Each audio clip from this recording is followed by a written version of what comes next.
తమ ప్రభుత్వం ప్రజల పక్షాన ఉండి ప్రజల అవసరాలకు అనుగుణంగా పనిచేస్తుందని మంత్రి ఆనం రామనారాయణ రెడ్డి చెప్పారు. నెల్లూరు జిల్లా సిద్దిపురం గ్రామంలో లబ్ధిదారులకు ఎన్టీఆర్ భరోసా పెన్షన్ నగదును పంపిణీ చేశారు.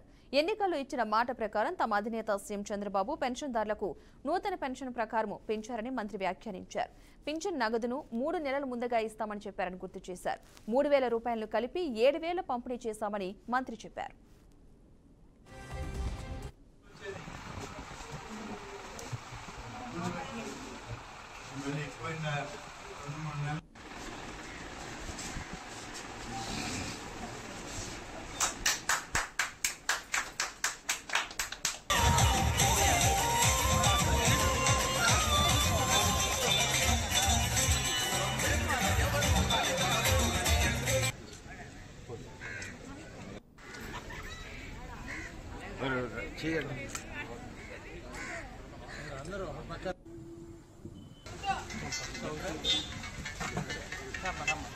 చదవకండి అందరూ జూమ్ చేసుకోండి.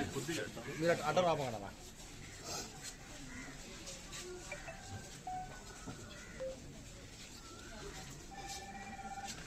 మేడం